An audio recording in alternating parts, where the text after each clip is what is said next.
folks. My first guest is a former presidential candidate, current U.S. Senator from Vermont, and maybe future presidential candidate. Please welcome Senator Bernie Sanders.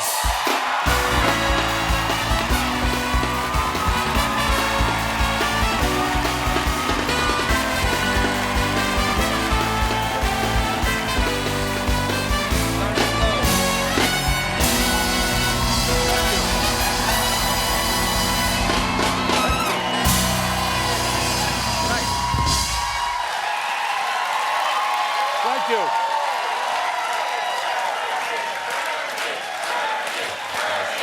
There you go.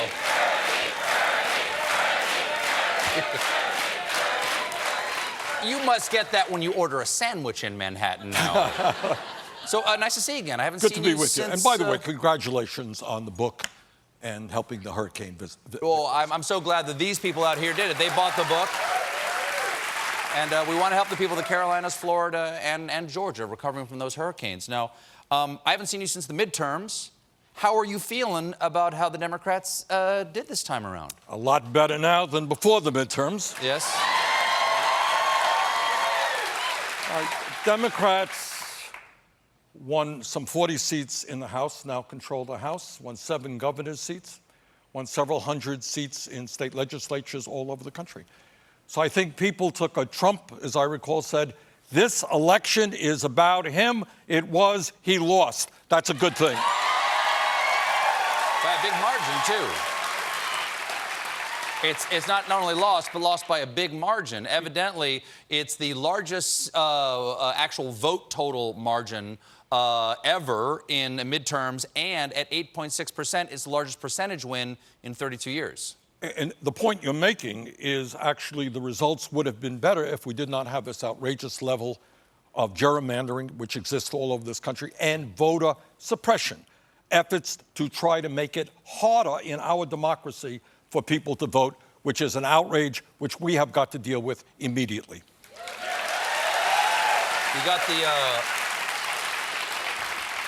You got North Carolina's 9th district down there, where it looks like the Republicans may have paid people to go out and take absentee ballots without mailing them in minority neighborhoods. And these, by the way, Stephen, are the folks who talk about voter fraud all of the time. Mm-hmm. And Wisconsin and Michigan, right, where the representatives, the Republican representatives in the House and in the state legislature there are trying to strip the governor and the attorney general of any power, even though the people have voted for a change of administration there. So what can be done to affect the change that people clearly voted for this time? Well, I tell you, I think in the Congress we've got to do 2 things. Number one, Trump has got to understand that he's going to obey the law. I know that's...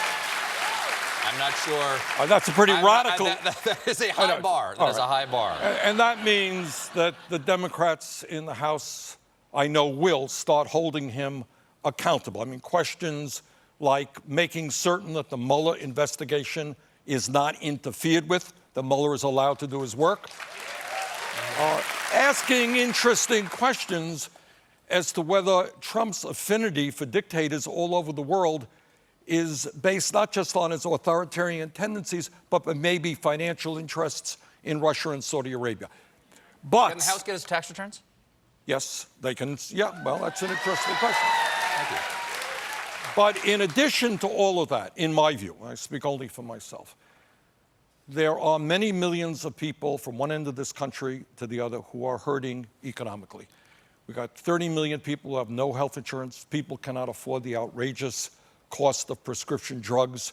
Young people cannot afford to go to college. They're leaving school deeply in debt.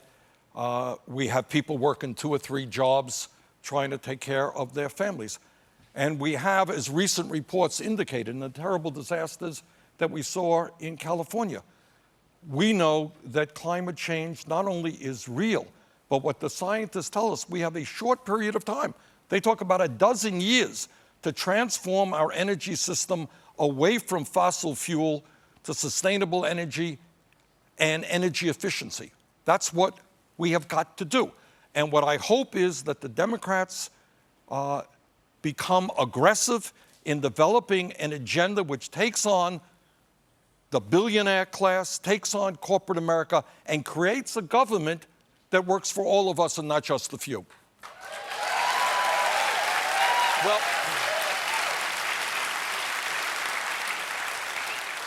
when years ago you talked about Medicare for All, and now a lot of people are talking about Medicare for All. What proposals do you have right now that you think people are going to go, that's crazy, Bernie, but 5 years from now they'll go, oh, we should have done that? Stephen, the point you're making, I think you're making. I'll let you know in just a minute when you say it. You know, the media tells us how divided we are. And by the way, I go through all of this in the book that I just wrote. The book is Where Do We Go From Here? 2 Years in the Resistance, Bernie Sanders, right there. We'll get to more of this in just a moment. But here is the very good news. Here's the very good news. A few years ago, when we said that health care is a right, not a privilege, and that we should create a Medicare for All single-payer system, I was told I'm crazy, it's extreme, I'm a fringe guy. 70% of the American people in the last polls that I've seen now support Medicare for All. Raising the minimum wage to $15 an hour, widely supported. Rebuilding our crumbling infrastructure, roads and bridges, putting millions of people back to work, widely supported. Transforming our energy system, dealing with the broken criminal justice system, immigration reform, comprehensive immigration reform, making sure that we protect a woman's right to choose. All right. The Democrats in the House of Representatives may pass legislation that has to do with some of the things you named, or all of those things, but Mitch McConnell is still in control of the Senate. Yes, but here's the difference, and it's a profound difference, Stephen. I don't know that a lot of people get it.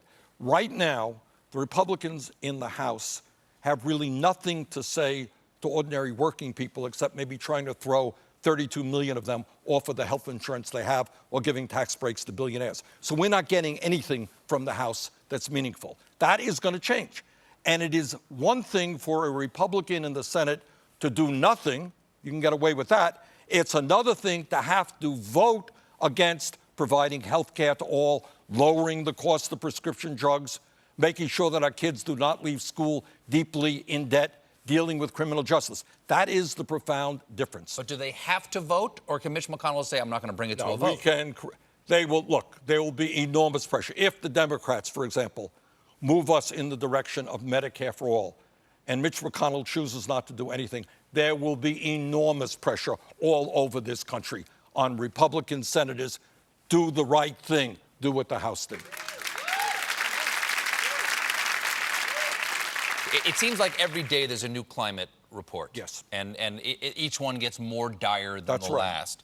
What could you talk about that in here? Yes. You talk what can be done to keep that story on the front page, to get people to pay attention, because it is a looming crisis that doesn't get talked about enough. Stephen, that's exactly right. And one of the problems is, let me be very honest, you know, whenever we turn on the television, all these ads from the fossil fuel industry. And so CNN isn't talking about global warming because Exxon is paying to keep the lights on. I think that is one of the reasons, yeah. I mean, let me say that. I do think it is. But it's very clear. Look, let us understand what the scientists have told us. We had an intergovernmental panel on climate change, UN, huge report, and then we had one from 13 agencies of the federal government. This is what they're saying.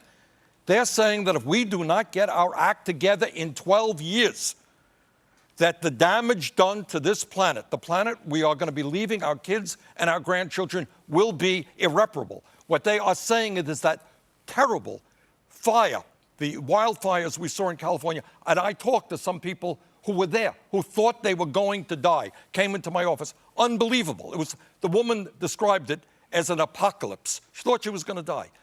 Pitch black, can't breathe, smoke there, thought she was going to get burned up in her car. What we saw in California will become normal. Rising sea levels. That means coastal cities will be underwater. It means the acidification of the ocean. It means drought. If you're in the Midwest and you're growing soybeans or corn, it's going to be harder to do that when the temperature becomes hotter and hotter.